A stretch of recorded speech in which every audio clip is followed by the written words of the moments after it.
WBP কনস্টেবলে EWS নিয়ে কি কোনো কেস হয়েছে হাইকোর্টে? হ্যাঁ, ইডব্লিউএস নিয়ে হাইকোর্টে কেস হয়েছে। তার বিস্তারিত আলোচনা করব আজকে এই ভিডিওর মাধ্যমে।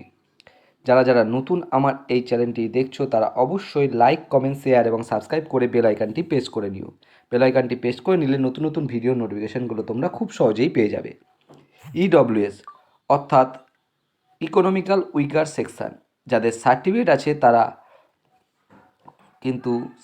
আছে তাদের কিন্তু ওপরে দেখবে তোমরা কিন্তু যখন এই 2024 সালের ভ্যাকেন্সি বেরিয়েছিল 11,749 জনের ভ্যাকেন্সিতে কিছু কিন্তু ইডব্লিউএসদের জন্য কিন্তু রিজার্ভেশন রেখেছিল পিআরবি বোর্ড।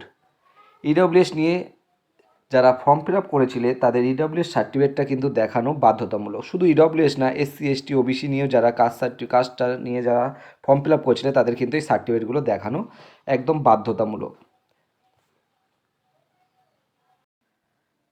তোমাদের কনস্টেবল এর ফর্ম ফিল আপের সময় নোটিফিকেশনে বলা ছিল 2023-24 ফিনান্সিয়াল ইয়ার এবং অনওয়ার্ড, কিন্তু ব্যাপার হচ্ছে অনেকে মনে করছে তারা সব কিছু বোঝে এবং তারা সব কিছু জানে, এরকম অনেকেই আছে। তাদের জন্য আমার এই ভিডিওটা নয়, কারণ সত্যি কথা অনেকের আবার ভালো লাগে না।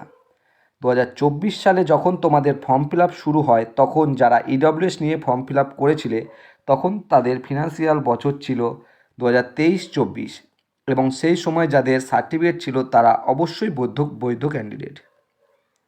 কিন্তু হাইকোর্টে 5 জন ছেলে মেয়ে ইডব্লিউএস নিয়ে কিন্তু কেসটা করেছে। তোমাদের এই রিক্রুটমেন্টে কিন্তু হাইকোর্টে 5 জন ছেলে মেয়ে কিন্তু কেসটা করেছে। তারা কিন্তু 2023-24 সালে যাদের সার্টিফিকেট নেই কিন্তু পরবর্তীতে কোনো ফিনান্সিয়াল ইয়ারের সার্টিফিকেট, যেমন ধরো 24-25, 25-26 এইসব বছরে যারা সার্টিফিকেট আছে তাদের, এবং তারা পরবর্তী ক্যাটাগরি আপলোডের সময় তাদের সার্টিফিকেট আপলোড করেছে। এরকম অনেক ক্যান্ডিডেটই আছে যারা কিন্তু পরবর্তীকালে যখন তোমাদের পিআরবি বোর্ড ক্যাটাগরি আপলোড করার সুযোগ দিয়েছিল সেই সময় কিন্তু অনেকেই তোমরা সার্টিফিকেট আপলোড করেছো, তাদের সার্টিফিকেট আপলোড করেছে। কিন্তু 5 জন ছেলে মেয়ে কেস করে 2023-24 সালেই যাদের সার্টিফিকেট ছিল তারাই বৈধ, আর বাকি যারা পরে সার্টিফিকেট আপলোড করেছে তারা বৈধ নয়। এটা তাদের দাবি এবং তাদেরকে ইউআর ক্যাটাগরিতে কিন্তু নিয়োগ করানো হোক, এই নিয়েই কিন্তু তারা কেস করেছে। তাদের হাইকোর্টের সব কিছু কিন্তু দেখো, তারা বললেই তো হবে না, হাইকোর্ট এই ব্যাপারে সব কিছু কিন্তু যাচাই করছে এবং নোটিফিকেশানে ছিল কিন্তু 2023-24 এবং অনওয়ার্ড লেখা ছিল কিন্তু তোমাদের। কিন্তু পুরো ব্যাপারটা যদি হাইকোর্ট বিচার করবে, এই যে তোমাদের ইডব্লিউএসের ব্যাপারটা কিন্তু পুরো হাইকোর্ট বিচার করবে এবং হাইকোর্ট সিদ্ধান্ত নেবে কারা বৈধ এবং কারা অবৈধ। এতে 5 জন কেস করুক বা 50 জন কেস করুক তাতে কিছু আসে যায় না। তোমাদের কিন্তু হাইকোর্টই যেটা রায় নেবে সেটাই কিন্তু মেনে নিতে হবে। সেই বিষয়ে কিন্তু এই নিয়ে কিন্তু দুশ্চিন্তার কোনো ব্যাপার নেই। তোমরা কিন্তু কেউ দুশ্চিন্তা করো না। যারা 2023-24 বা তার পরবর্তী ফিনান্সিয়াল বছরে যাদের সার্টিফিকেট আছে বা সার্টিফিকেট নিয়ে তারা আবেদন করেছো, তাদের ভয় পাওয়ার কোনো ব্যাপার নেই। তোমরা সবাই বৈধ। তোমরা ধৈর্য ধরো, সঠিক সময় কিন্তু সঠিক বিচার আসবে এবং পিআরবি বোর্ডও কিন্তু সঠিক সিদ্ধান্তই নেবে।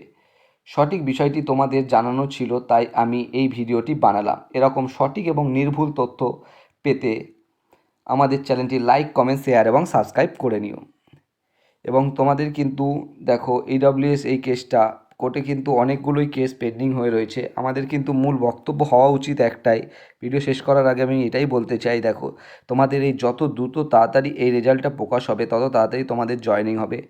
আমাদের কিন্তু সবার একত্রিত হয়ে এই সময় লড়ার কথা যে তোমাদের রেজাল্ট যাতে তাড়াতাড়ি আসে এবং আপকামিং যে ভ্যাকেন্সিগুলো বার করবে বলেছিল তার নোটিফিকেশানটা কিন্তু খুব সহজেই এবং খুব তাড়াতাড়ি কিন্তু বার করতে হবে। পিআরবিকে কিন্তু বার করতে হবে এবং আমাদের রাজ্য সরকার যেগুলো আমাদের প্রতিশ্রুতি দিয়েছিল এই ফর্মগুলো যেগুলো বেরাবে তাদের কিন্তু সেই ফর্মগুলো কিন্তু নোটিফিকেশান খুব শীঘ্রই বার করতে হবে এবং তোমাদের এই ডাব্লিউবি কনস্টেবল 2024-এর রেজাল্টটা দ্রুত কিন্তু প্রকাশিত করতেই হবে। এবং আমরা রাজ্য সরকারের কাছে আবেদন করব যাতে হাইকোর্টের কেসগুলো কিন্তু খুব তাড়াতাড়ি তারা মিটিয়ে ফেলে এবং যারা বহু অপেক্ষা করে রয়েছে এই রেজাল্টের জন্য তাদের যাতে এই দুশ্চিন্তা থেকে মুক্তি দেয়। সবাই ভালো থেকো, সুস্থ থেকো। দেখা হবে আবার একটি নতুন ভিডিওতে। সবাইকে কিন্তু সুস্থ থাকবে এবং সবাই কিন্তু মন খারাপ করবে না। তোমাদের কিন্তু খুব শীঘ্রই হয়তো দেখো কেসগুলো না মেটা পর্যন্ত কিন্তু রেজাল্ট আসবে না। আমি তোমাদের মিথ্যে প্রতিশ্রুতি দেব না। যত তাড়াতাড়ি কেসগুলো মিটে যাবে ততই কিন্তু ভালো, তত তাড়াতাড়ি তোমাদের রেজাল্ট প্রকাশিত হবে। সবাইকে অসংখ্য ধন্যবাদ।